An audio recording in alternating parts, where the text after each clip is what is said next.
मुझे यहाँ का प्रत्याशी बनाकर भेजा गया है। मेरी घर वापसी हुई है एक तरह से। जिस व्यक्ति ने श्री राम का चरित्र निभाया, रामलला की वापसी हुई 22 जनवरी को।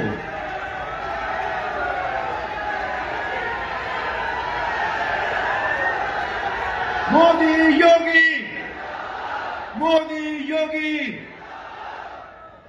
आप दोनों ने जो मेरे ऊपर विश्वास रखा है और जो मुझे घर वापसी हुई है मेरा पूरा प्रयास होगा कि मैं अपनी सक्षमता और योग्यता जितनी मुझ में है, मैं उसमें पूरा प्रयास करूंगा। उसमें कोई भी कसर मेरी ओर से बाकी नहीं रहेगी।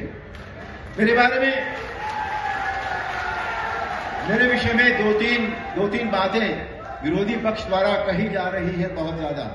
वो कहते हैं कि मैं बाहर का व्यक्ति हूं। मैं यहां पैदा हुआ, मेरठ में पला बढ़ा, मेरठ में मैंने पढ़ाई की। जब भी मुझसे पूछा गया कि मैं कहां का हूं, तो मैंने यही कहा, मेरे मुंह से यही निकला कि मैं मेरठ का हूं।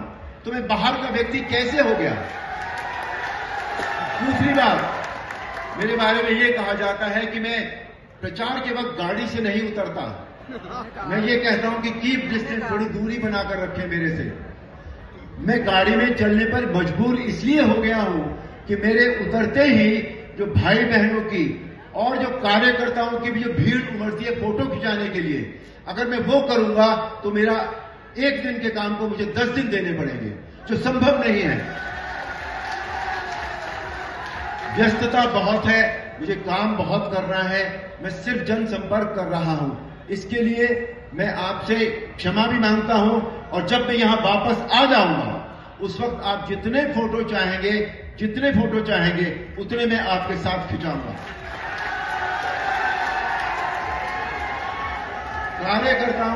कार्यकर्ताओं को भी ये बात कहीं लगी है कि भाई अरुण जी के पास तो समय नहीं है। अब समय की बात मैं आपको बताऊं, मेरे घर की बात अगर मैं करूं, मेरी पत्नी श्रीलेखा वो अलीगढ़ की है और चौहान है, ठाकुर खानदान से है।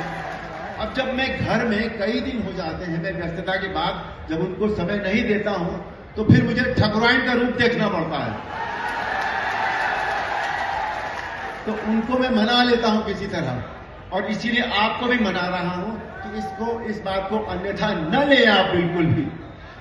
जब मैं लौट कर आऊंगा तो बहुत समय होगा, आराम से मिलेंगे, बैठेंगे, एक दूसरे का दुख दर्द दूर करेंगे।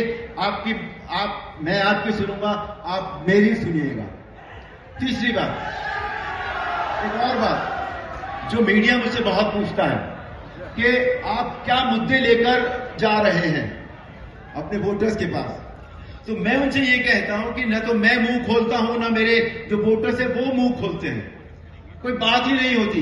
मैं गाड़ी में जब खड़ा होता हूं तो चारों तरफ से इतने फूल मेरे ऊपर आते हैं, इतने आशीर्वाद मेरे से मांगे जाते हैं, इतने दंडवत प्रणाम मुझे किए जाते हैं कि कहीं किसी डायलॉग की गुंजाइश नहीं है। एक डायरेक्ट कनेक्ट है जो आंखों से आंखों में होता है, और उनके चेहरे के भाव मैं देखता हूं, मेरे चेहरे के भाव वो देखते हैं। मैं उनका अभिवादन स्वीकार करता हूं और वो मेरा अभिवादन स्वीकार करते हैं।